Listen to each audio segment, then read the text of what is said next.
Thank you for joining my session.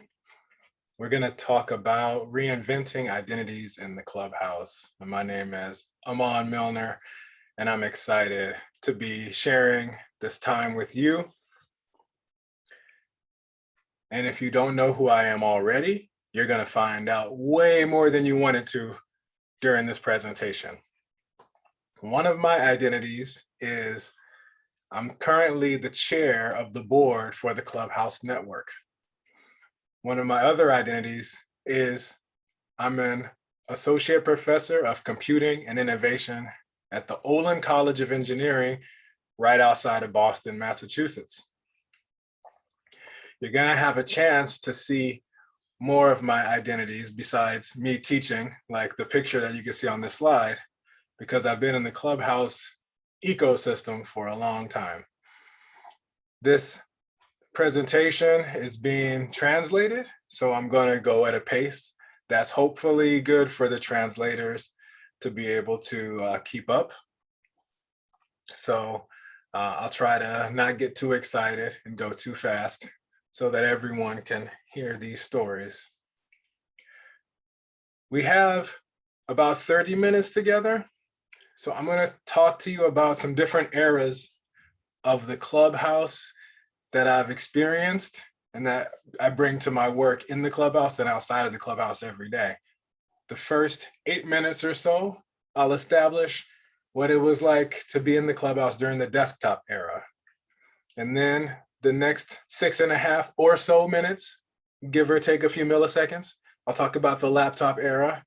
And then 7 1/3 minutes, we'll get into the smartphone times that we're currently in.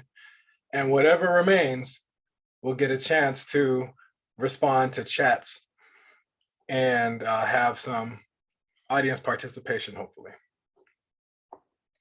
All right, so the first era that we're going to talk about, I'm calling the Clubhouse desktop era, from the time that the Clubhouse started in '93 to 2001. That's roughly the years I'll use for that era.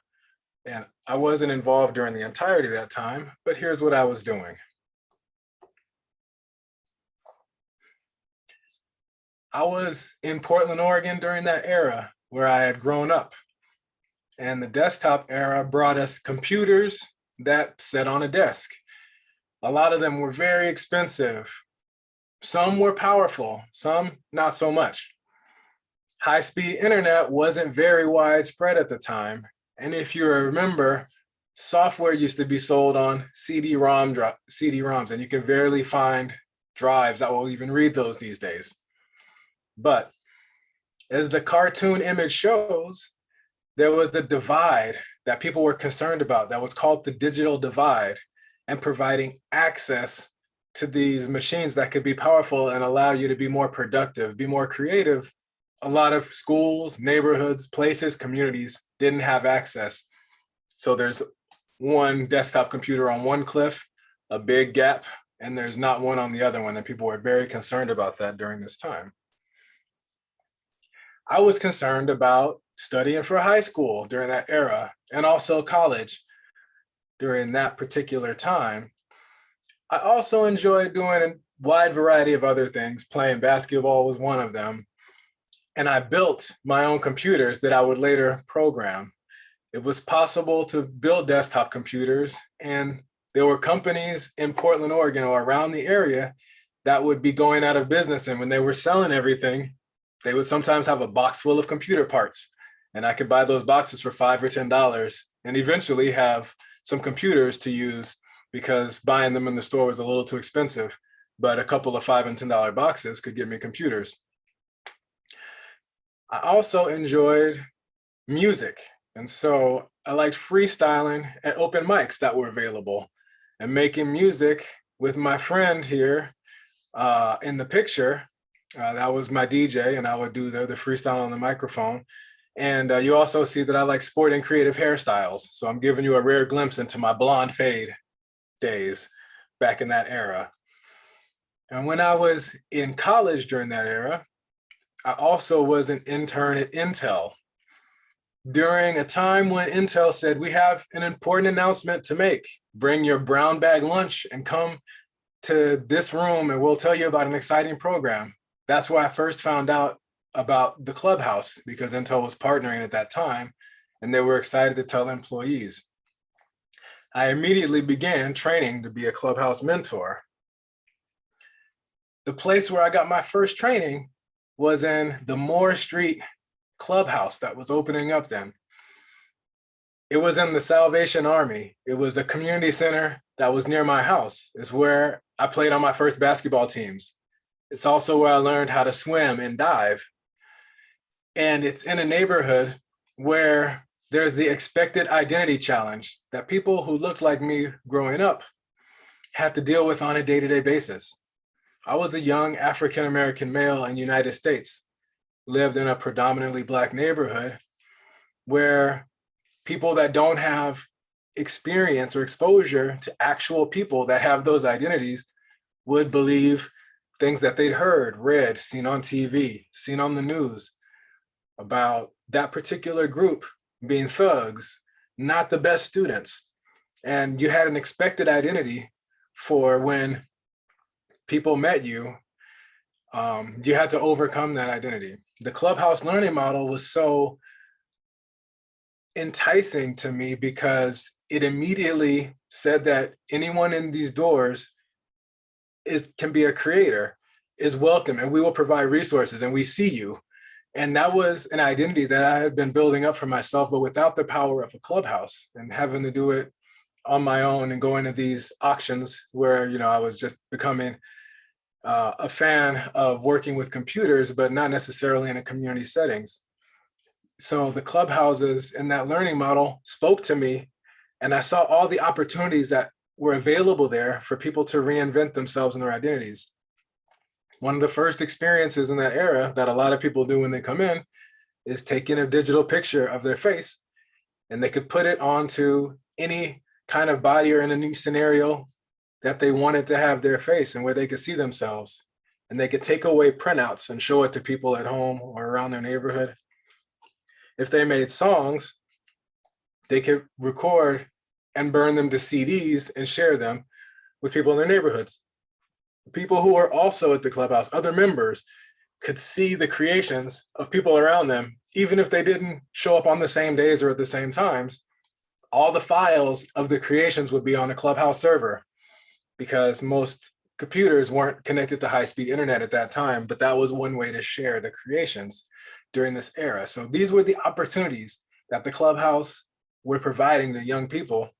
And I was really excited that they were providing that in my neighborhood now. So I got involved back in that era. So if you have access to the Zoom chat, if that's how you're engaging with this session, it will be fun to know if any of you watching were involved in the Clubhouse in any way during the desktop era. So because this is a live stream, we may not have that channel, but just imagine that I could see you raising your hand. And I've really enjoyed how long people have stayed in the Clubhouse ecosystem. So I know there are some of you out there. The laptop era followed the desktop era for approximately these years, or at least that's how I'm framing them. This was a little different than the desktop era that I just described.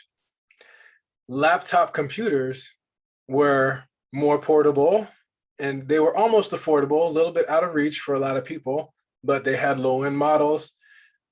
Most of them were usually powerful. And internet was getting out there, so you can do more things online, which made the next generation of software be downloads from the internet. They weren't on CDs anymore as much.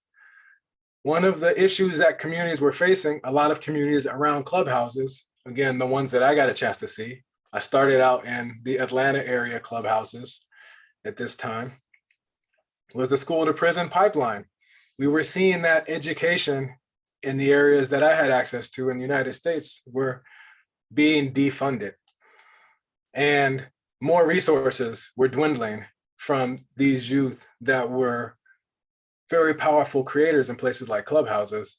But some of the system that one could say was designed to be the new Jim Crow, as author Michelle Alexander offers in this book from this era. Jim Crow was a time in the United States when African Americans and other groups that were marginalized and excluded didn't have access to the same resources that white citizens had. And in the civil rights movement, many people fought to get access to the right to vote and things of that nature.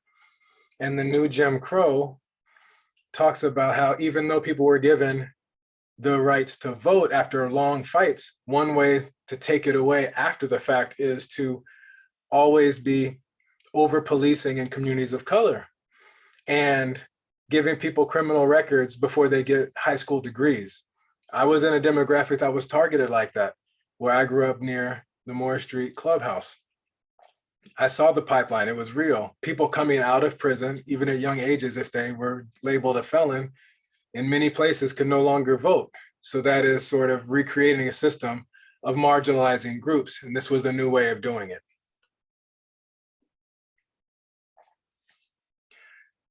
Around this time, working in the Atlanta area clubhouses was a great experience because I worked on trying to help young people program. And there weren't a lot of great tools at the time in clubhouses to make programming exciting.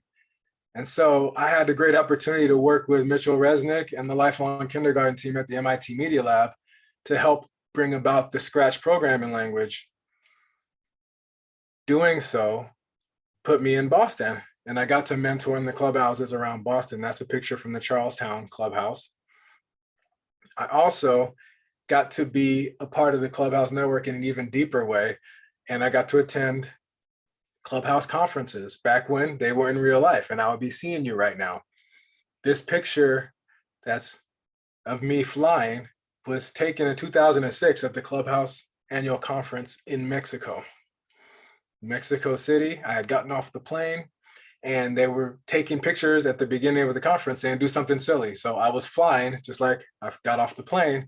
And that image of me flying got turned into one of the graphics in Sprite that is still available today. So the Amon Sprite is still kicking. So I put it in my presentations from time to time for fun.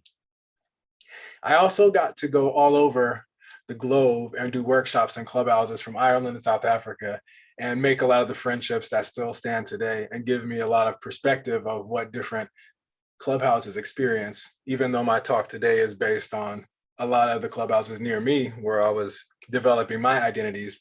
I still keep in mind all the differences that happen in international clubhouses and learn from them.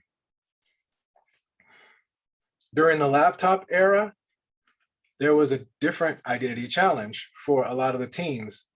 Some of you have recently seen news about a 27-year-old that was named editor of Teen Vogue magazine. And that was a dream job for this person, only to see that a resignation was coming because tweets that this candidate had done when they were a teenager, still persisting and following. And the young mind that was behind the tweets when she was frustrated in college and saying things that weren't politically correct and she apologized for, it still wasn't enough to allow her to have a public profile job like the one that she did, having offensive tweets to the Asian American community that she had done when she was a teenager. So you can do things in a public forum as a teenager, and a lot of things, even if you delete them, are still available. And that was a challenge because you project identities and they don't go away. So your teenage identity sometimes follows you into adulthood in problematic ways.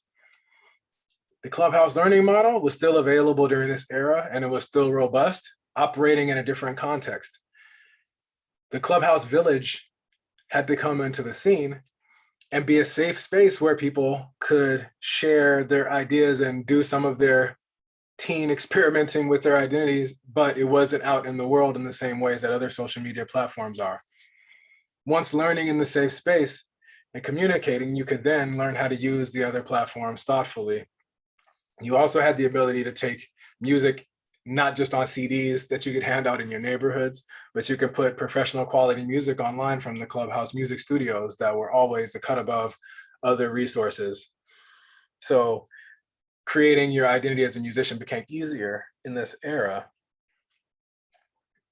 In this case of the graphic you see going now, this was the Teen Summit of 2006 when we were running a workshop on Scratch before it was released and making sure that we were doing a good job making the blocks-based programming language that had a lot of exposure to the Clubhouse before it was exposed to the world.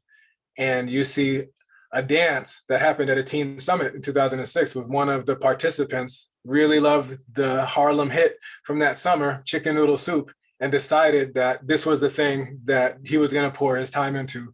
And it was one of the turning points of seeing how exciting Scratch had become and how engaging it was for people that could put their face in a project and bring it to life by allowing someone to press spacebar to make it dance and make music. I spared you from the music for this presentation, but the chicken noodle soup is awesome. So again, imagine that I can see your hands, and I know you're out there. How many of you were involved during the laptop era? Probably a few more of you than the desktop area. So it's good to see you, even though I can't see you because this is a live cast. Now we're going to go into where we are now, the smartphone era. Smartphones have the power in your pocket, typically, if you own one device like this. They're more powerful than the computers in the early Clubhouses, and for a fraction of the price they're available. They're also connected to more high-speed internet, which brings about cloud software that runs on different computers. When people get an app on the phone, the app can completely be in the browser and not be on the computer. And what that enables is a difference between when you took the CD of the Adobe files or the Adobe Creative Suite, put it on a computer, things that were created could be saved locally, and what happens in the Clubhouse stayed in the Clubhouse. When you have things on the cloud, there's the ability to gather data about when people are working, how they're working, what they're saving, who they're sharing files with. There's a lot of information with anything that's online that can be gathered, to the point where not just the creative software, but what you're looking for, what you're shopping for, who you're talking to the point where now we have to have general data protection regulation, GDPR. And there has to be regulation and rules. This is out of the European Union for the right of erasure, thinking about these problems with that tweet that I mentioned, costing someone their job as an adult. How do you erase something that happened out there so it doesn't stick with you for the rest of your life? These are issues that are struggles between community and technology. Weapons of Math Destruction by Kathy O'Neill is a book from this era that talks about how data that's collected, even the workers and the members, the coordinators, the CBOs, everyone around Clubhouses, this is affecting. But this is the society that we live in, and we have to understand it. And the Clubhouse can play a role in helping people grapple with that and harness it to their advantage. I'll get to that in a minute. Why this is especially important to me right now is because I'm all the things in my identity that I was on the first slide, still the professor, still the board chair, but in this era, I began parenting. So I think about these things a lot within my house as well, not just in my mentoring capacity or my college students capacity. So it's close to home. I also engage in entrepreneurship, wearing a Dr. Splat hat. These are some devices called unruly splats that I've had a chance to see something come out of my lab in school and also take on a life of its own and learn how the business world works, from pitching and getting funding from venture capitalists and those sorts of things, so that I have a bunch of different experiences as I go through life. I'm not just one thing, right? In the Clubhouse, people get to try on different identities, and they get to live a life where they can try on different hats and wear them at different times. And I like to live my life the same way. I'm also taking a leave from teaching this entire year and working on a computational thinking cartoon. So the old saying in the Clubhouse, don't be a consumer, be a producer, in this case is literal, because The kind of cartoons that my kids watch, I get to work on with a producer, creating some other ones that involve computing at a young age. So I'm trying to wear as many different identities as I can, because that's in the Clubhouse spirit. And this is what it looks like working in schools with splats. So this is me doing a relay race with some kids, and near Somerville, in Somerville, Massachusetts, near where I teach. So just changing not just what happens in informal settings, but trying to get things in school settings, and just giving different people opportunities to express themselves, to learn, to code in as many places as possible, from the TV to schools to places like Clubhouses. That's me now. And this is the Clubhouse today. This is a picture in the flagship, which I really like because it has generational engagement. There are people that were from the desktop era in this picture, from the laptop era and the smartphone era, and there's even some younger ones that are going to be in the next era that we'll talk about in the next few slides. They'll be involved in the Clubhouse at those points. So the identity challenge of this time is that people are being tracked, targeted, and sold to things when they're most vulnerable. Predatory lending. There are a lot of things that happen when data is around, and data is being collected all over the place all the time from you. The Clubhouse learning model provides opportunities for people to engage in the technology that's around today and reinvent themselves with platforms that allow them to sidestep being silenced. These smartphones are allowing people to tell their stories, and instead of just telling the stories, they can come with rich, real-life video footage that can be worked in. So if you don't believe when I say it, you'll believe when you see it. The ability to share projects in the village and beyond with all these platforms provides a lot of solidarity for struggles that happen across the globe. So club members of Clubhouses can be connected in new ways and find what is going on in different parts. So the international aspect of the network is alive and well, and even easier to see today. And this kind of expression with the tools that are available now is happening inside the Clubhouse and with the community, as well as almost anywhere else. So it's ongoing, and people are reinventing themselves on an ongoing basis with these technologies available and at their fingertips. So my question for you to think about next is, what's the next era the Clubhouse will enter?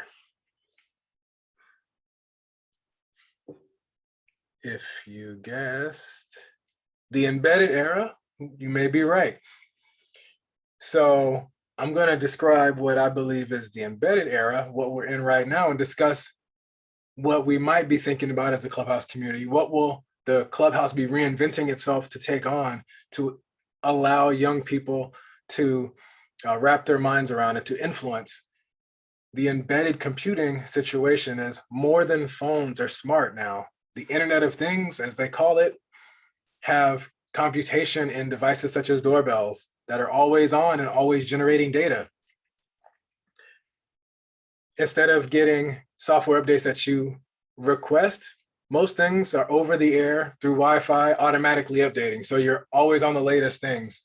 And in these transitions, people are learning that some of the things that you signed on to change from time to time.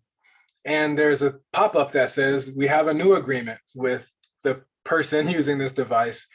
As long as you hit accept, you can continue to use it. And there's dangers in that process of people not knowing what is happening to them, what information is being sent where. This is a Simply Safe doorbell camera. And I use this example to show that people showing up at your doorstep, if you happen to have one of these devices, which more neighborhoods are getting, there's information that can be sent to you and can also be sent to the company Simply Safe.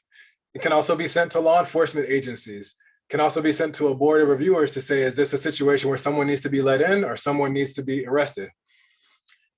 These are very tough decisions, and there are other devices out there that are making decisions differently. And are they exposing everything that's happening behind the scenes, where all the information is going, what goes to law enforcement, what stays in your hands, what belongs to you, what belongs to them? These are the important questions of today. And we need people at these companies to make sure that we can fight the inequity that's inside. When there's a homogeneous group of people that are creating these technologies, they create them and leave out a lot of others because they're not having the luxury or having the forethought to think about all the different perspectives of who this is affecting. So when cameras are facing outside of one's door, they're also recording the neighbors and thinking about those things. Are those neighbors okay with this? So these are the kind of things in the embedded era that we're going to have to think about. I'm using the Simply Safe example because one of my former students was able to go inside and help work on this project and bring a lot of the different perspectives that may not normally be at the table to these sorts of designs and products, and hopefully lead from inequity inside to thoughtful designs that take into account a wide variety of experiences. If we look at this wheel of power / privilege, you'll see the experiences of people come at the intersection of a lot of different parts of their identity, from language to wealth to body size to ability, physical ability, how educated one is. There are so many dimensions that are important to think about as the world is being designed, that we need all the people in all the clubhouses and beyond to be able to contribute. And there's some slices that aren't even on here. And I just note exposure to trauma is one of the other elements that can influence who you are and how you operate. I'll define power in this picture as people in the power center don't have to think about where they're going to get food. Are they going to be safe when they're traveling? Are they going to have secure housing? Are people going to target them based on how they look? Like some of our Asian American and Pacific Islander colleagues are feeling right now, in addition to people that have been feeling it for a long time in different ways across different dimensions of this wheel. At Clubhouses, I see what we have is a network of places where we can flip some of the power. When people are considered to be at the margins, I call this the superpower area, because that extra thinking that one has to do about, do I have to worry about any of these different intersectionalities? That thinking can be harnessed and harvested and led to creative expressions through numerous platforms that are available at Clubhouses. And having that type of rich expression from all that extra thinking that some people don't have to do, that is, when you're doing more, you bring more to the table, and you can be one of the people that is shaping the technologies in the next era that will have equity at the core. And the people watching this, if you're part of the Clubhouse and you're a coordinator or a CBO or anyone who is helping make it possible for members to usher in the embedded equity era, not just embedded technology, then I thank you. And my role on the board for the network is to try to do the same and make sure that equity is at the core of what we're doing on the board. From having alumni representation, international representation, different perspectives and intersectionalities. My goal is to make sure that we can have a board that reflects the power of the Clubhouse, that helps to try to support everyone in making it possible for us to usher in the next era so that we can reinvent ourselves together and take it on and hopefully have a more equitable future. So I'm not sure if there are ways to get questions to me, but you can hit me on Twitter or other means. And thank you for your time.